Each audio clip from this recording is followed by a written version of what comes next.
Okay, so we're here. So we're in July.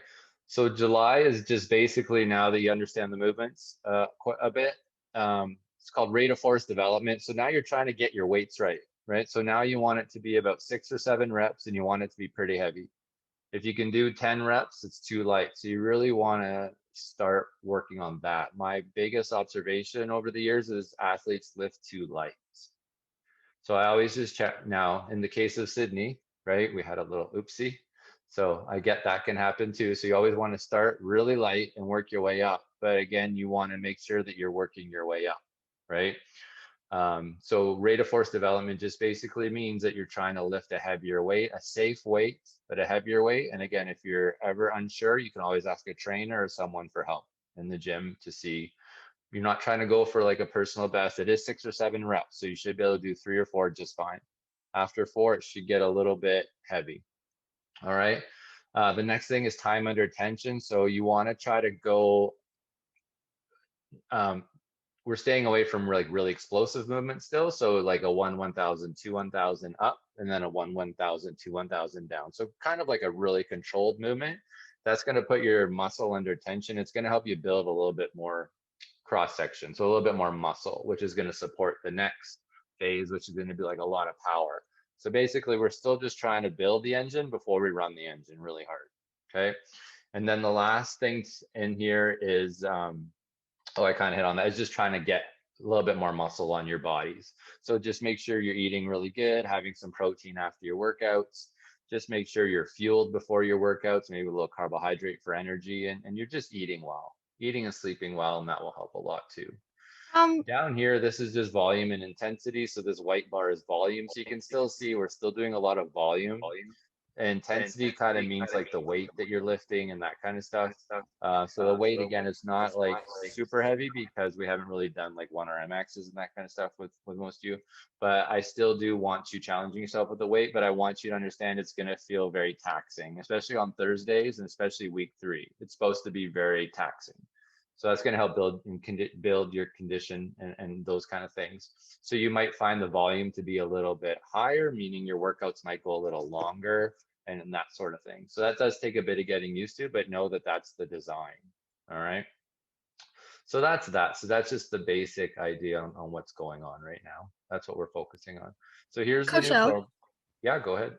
sorry, I just have a question. Yeah, When you were talking about the like 1,000, one the 1,000. one like we did during the year, like when you have like the kettlebell in your hand and like you lift up and you balance on one leg, is like that like kind of what you're talking about? Or No, is I that like mean, something different? I know what you're talking about. No, I mean in terms of contraction and extension of a muscle. So if I'm Okay. gonna do like a bicep curl, so it would be Mhm. 1,000, 2, 1,000, 1,000, 2, 1,000. So you're Okay. taking time to contract and taking time to lengthen the muscle, and that's just gonna create more muscle. Where if we do an explosive move, it's 1,000, 1,000, 2, 1,000, 1,000, 1,000, 2, 1,000. That's going to be the next one, Okay. right? So that's going to be the explosiveness, right? So right now we're just still trying to build it. Does that make sense? Yeah. Perfect. Good question. Okay, so here we go. So mobility is the same. Ladders, we'll have some new ladders on there. Glute bridges, just want you doing these on neural days. So you'll see Mondays and Thursdays are neural days. Neural days just mean they're working your nervous system. So it's going to be things like carries and sprints and jumping. Okay, that's all neural means. It's just hard days. And then we have dynamic movement prep. So I put together a little video. We have a couple different movements here. We're just going to start moving a little bit in your warm up, just something different, trying to keep it original. Bear crawls, inchworms, hurdles, dolphins, scorpions, 3 points. So that's just going to be in there. The audio is terrible in the video. I apologize, but I don't have a mic yet. I demoed everything, so you should be able to see it, but the audio isn't very good. The acoustics in that racquetball court are not good. So here's the neural day. So it's going to kind of look like this. We'll go over this in a minute. So neural just basically means that it's very intense. Okay. So the neural day is going to be sprinting, always starting. We got the sumo deadlifts, skater squats, lateral squat sliders. Again, these will all have videos here. You can watch all the videos. Now, suitcase carries, I did change the parameters in terms of distance. I just went with what we do at the CLC. So basically 200 meters is one set.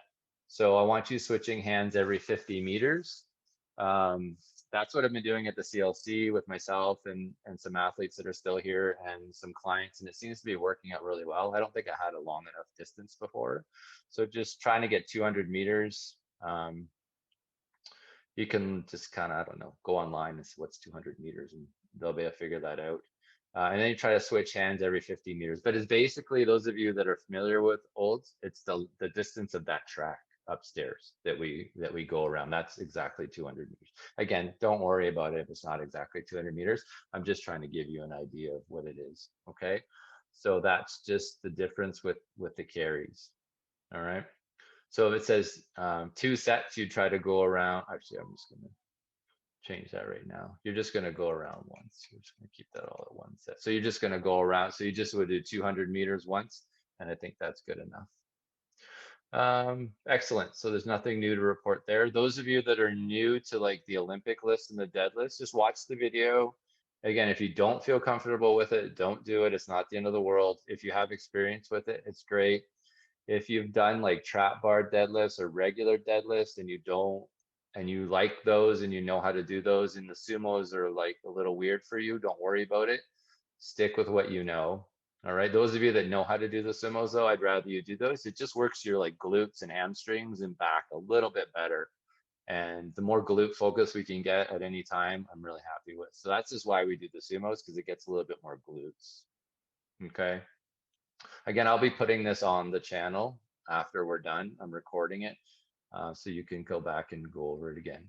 So now neural day 2, which is on Thursday. Now this is going to be a very tough day. So now you have 2 different types of sprints. So you have a 30-meter sprint and a 20-meter sprint. So we're starting to get into a little bit of speed with the 30 meters. All right, we're still in acceleration with the 20, but we're just improving your capacity to do work a little bit. And then we have hip thrust, sumo deadlifts, Bulgarian, Nordic, power. So this is very intense day, right? So by the time you're done this day, after the first week, you're probably going to be a little sore. All right. You can watch the video for all these. Now with the Bulgarian stuff, it's going to say dumbbell at side, and it's going to say like split squats, dumbbell at side somewhere else in here, I think. Now, if you want to do the goblet, that's fine. I'm just trying to provide variety. Okay, so if you don't want to hold it to the side, you want to keep it in the goblet, that's fine. It's not a big deal. All right, so I just try to change it up to give variety. But Bulgarian basically means your foot's on something. That's not negotiable. So if it's split squat, both your feet are on the ground, you'll see in the video. Bulgarian is just the rear elevated foot. So that's not negotiable. But where you hold the weight, you can totally decide on that. Now, Nordic curls, watch the video, see how it's set up. See, if you're not comfortable setting it up, you can always do hamstring curls on a machine. They're just not as good. If you have a trainer at your gym too, you can actually do Nordic curls on the flat pull down machine. They might be able to show you how to do that. But I show you how to set up Nordic curls in the video. Again, if you don't feel comfortable with it and you find it's just a hard one. Some gyms have a Nordic curl machine where it actually it's set up for you. So just ask your front desk, hey, do you have a Nordic curl machine? And they might even have one because they do make them, right? We just don't have one in Olds. But the Nordic curls are very good if you can set it up. It will light your hamstrings up. It'll really get them in good shape for the fall because we will be doing them next season. It's just trying to get you ready because those people that don't do them, and when we come in, it's just going to be a little yucky for a couple weeks. Okay. And then we have the jumping. So now with the jumping, it's more continuous stuff. So Monday will be plyo 1, which would just be, I'll go over what the days mean. It'll just be kind of easy. But then plyo 2, it's pretty tough. So now you're going over hurdles and you're continuously jumping. So it's going to be a little more taxing and there's a little bit more volume. All right. So that's just with the plyo, more continuous, more hurdles kind of stuff. Okay. So that's the neural stuff basically on Mondays and Thursdays. Then we have the general workout, which is going to be on Wednesday. So this is just, let me just go over the days real quick with you. So basically Monday is just move and groove. So Monday, you had a weekend, you might have gone on vacation, you might have had a good time, right? Okay, you come back, we're moving and grooving. We're just getting you in the rhythm again, okay? Tuesdays is going to be Tuesdays is just a stability and mobility day. All right. I'm just going to give your body a day to relax a little bit. It's generally a 3 day a week program with lifting with a fourth day option. Okay, Wednesday is going to be your general. So you're just going to do the general lifts, and all general lifts are is just kind of like, getting your triceps a little bit, not your triceps, sorry, doing some isometrics. So getting your tendons a bit stronger. We're going to do some push-ups. It's just a lot of movement. Kendall, this is where you're going to do a lot of your core stuff, right? So it's just a lot of like body stabilization stuff, just getting the body stronger and different movements. All right. Kettlebell pull across, these kind of things, farmer carries, that kind of stuff. And it's all building up to Thursday. So Thursday is the big day. So Thursday is the neural 2 day, plyometrics in the neural 2. And then I also have conditioning shuttles. So if you really want to do a banger and you want to get conditioned, do those shuttles after. It'll really kick your butt. If you don't like that because it's a little much, you can always do the shuttles on the Friday. That's what this line means.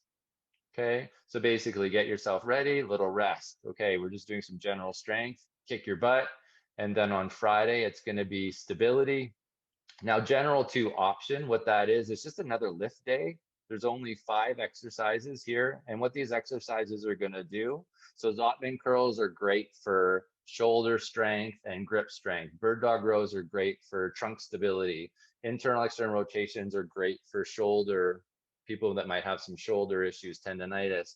Y pulls are great for keeping your shoulders down. It just gives you a little more strength in your back. And then tricep push-outs are great for, it works the long head of the tricep, which connects to your shoulder. So again, it's another exercise that will just help shoulder stability. So those that do the general 2 will see a big difference in terms of functionality by the time you get here in the fall, because you'll just be a little stronger, right? So it's just more little muscles that you can make stronger. I always just like to put that in there because I know some people like to do a little bit more.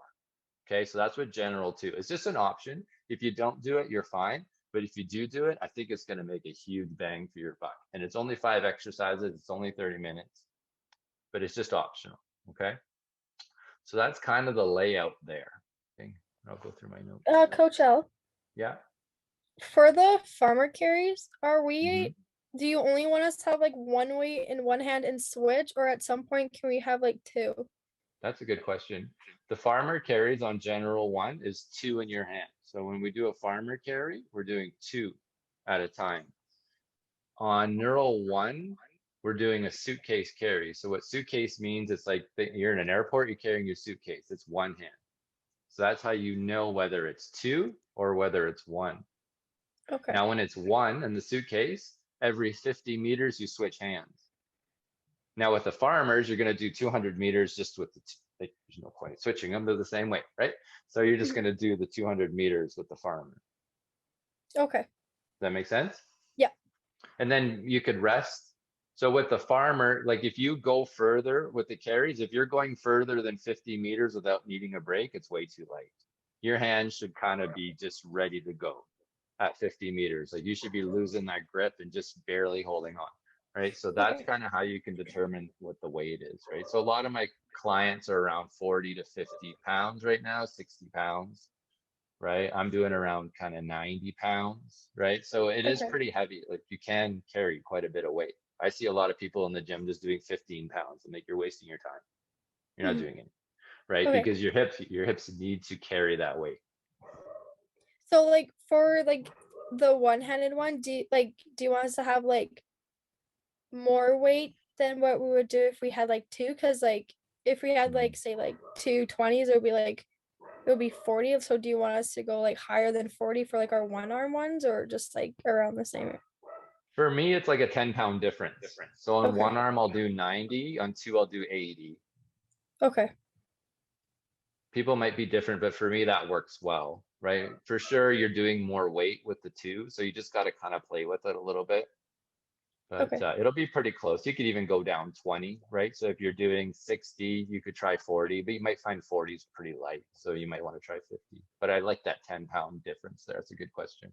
Okay. Good. So just with these here, these ISOs are very important for tendon. I was actually looking up some more stuff on tendon health and reducing strain. So these are going to be really important, those that do them. to help reduce strains next season. So really make sure you're doing the ISOs. Everything's 30 seconds. I know they're yucky, but they're really good for you. Okay. Conditioning, it's the same as we did before. We got strides and we have shuttles. Okay. And again, if you want to do a long distance run once a week, go ahead, or something that you like. Again, you can swim with these, you can do rower, it's all interval training. So you can do it however you want. You could just kind of run, right? So, just do something for the intervals that's on here. So this one's 7 minutes twice. So you're doing 14 minutes of strides and you're doing 14 minutes of shuttles, where I think last one, maybe you're doing 10 minutes.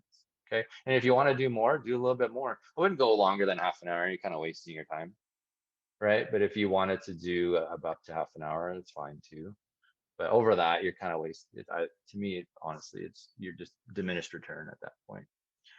And then stability. So this does have medicine balls for this. So there's some throwing. Now with the medicine balls, these are the weights of the medicine balls. So please, the biggest mistake people make with medicine balls is they go too heavy. So really 5 pounds is good, 6 pounds is good. You want to move that ball fast. The only reason we really don't use 5 or 6 pound balls when we're working out is because we don't have any. So I got some little gel balls for next year, which would be pretty cool. So we only use the 10 just because that's what we have. So I make sure that it's usable, but 6 to 10 to 5 are good, especially when we're doing something like a sling slam where you're actually going to take it and you're going to like rotate and throw it down. You want to make sure when that spine is rotating, you're not loading it very much. Okay. So just remember when you use medicine balls, go light. Now, if your gym doesn't have medicine balls, it's not the end of the world if you don't do them. They will help. Maybe you can pick one up, like I said, and bring it in with you. Like a 5 pound ball might not be you. I'd probably get it at Canadian Tire. If you just got like a 5 pound ball, that would suit everything. Even though I say a 10 pound for the Bosu thing, you can use a 5. It's just fine. So anytime we're slamming it, you'll need a ball. You could like use a basketball. It'll be okay, but that weight's nice though because it does give you a bit of resistance and create some power. Um, so just let me know if you're having any issues with the medicine ball stuff. But most gyms nowadays do have a medicine ball. So then you have your mobility. Okay, so that's just the same as we always did. We got the 2 videos. Just follow the video that you like. All right, let me just go through my notes here and just see. So I talked about the carry adjustments. I talked about the weeks. Week 1 will be easy. Week 3 will be really the toughest week. Again, it's a 3-day lift. So it's a Monday, Wednesday, Thursday lift with a Friday option. And the reason I do that is because people like to go away on Fridays camping. So I tried to put it in the Monday, Thursday so that we get the workouts done. If you're finding that because sometimes I make this middle of the road, so some of the athletes that have done this before, like, Coach, oh, it's not enough. Okay, well, just let me know and we can make it more. So what you can do too is like week 3, it's like 3 sets. So if you want to do 4 sets, that's fine. You know what I'm saying? So if you like with deadlifts, you might want to do 4 sets. Some of you might find 3 too easy or 2 too easing. On week 4, try to stay with it. Week 4 should go by really quick because it's kind of a recovery week for the next mesocycle. But if you're finding it too easy, those of you that have done it before, again, add a set. Those of you that are new to it, you won't find it too easy, I promise you. Okay, so I just always say that sometimes. Just let me know. You guys can contact me. Good, I went over the days, what they should feel like. Also, if you want to do your mobilities on the weekend, that's fine too, right? So I have mobility on Fridays. Let's say you just had 1 stability that week, which is fine. If I only do 1 stability a week, that's fine. Do 2, that's even better. But let's say Friday you go away, you're traveling, and okay, I can do my mobility on Saturday. That's fine. That kind of thing. So don't worry really about the mobility. And if you think you're really mobile and you don't really need it too much, that's fine too. I just read another study about lifting and how if you lift the way we lift, mobility tends to not be too much of a factor if you already have decent mobility. If you know like you're really tight, then make sure you're focusing on like your hamstrings or your lats or something like that. Try to use the recovery days on the weekends. Those Saturday, Sundays, they're meant for you to recover. Oh, rest. Okay, so how much time do I have here? Oh, okay, 10 minutes. So very important now. So when you're doing your sprinting, it's gonna say, it's gonna say, I know it said, oh, there it is. It's gonna say rest between sets right here. This is the most important numbers right here. These ones here, let's put them in red. No, I didn't. It's highlighted them. Okay, so that is very important. So make sure you're taking that 90 seconds to rest between those sets. Because if you don't rest between those sets and you start just doing 30 seconds, you've now taken power and turned it into conditioning because you haven't rested. Okay, so really get in that habit because in the next mesocycle, it's all about resting. You're almost going to feel like you're resting more than you're doing because you have to let your nervous system recover. So really pay attention to the resting. So especially when you're doing that, and especially when you're doing like deadlifts and that kind of thing. So sumo deadlifts is a 90-second rest. So that's going to seem like an eternity because mostly everything else is a 30-second rest. So really try to follow the resting stuff, especially when it's plyometrics. So plyometrics is a 70-second rest. So a lot of people just want to jump. Oh, what's the next exercise? I want to jump. You've turned that into a conditioning exercise. You haven't turned it in. You haven't maintained a power exercise with that.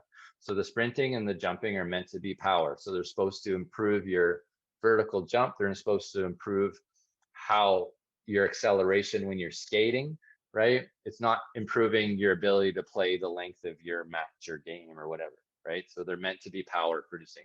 Do you guys understand that? That's very, very important. That's very important. Okay. Otherwise, you're changing the complete anatomy of the workout program. And listen to your body. Okay. So, like, for instance, I did a workout. I had two athletes in yesterday or Monday, yesterday, and I did a workout with them, and oh my gosh, it was tough. I put them through the ringer.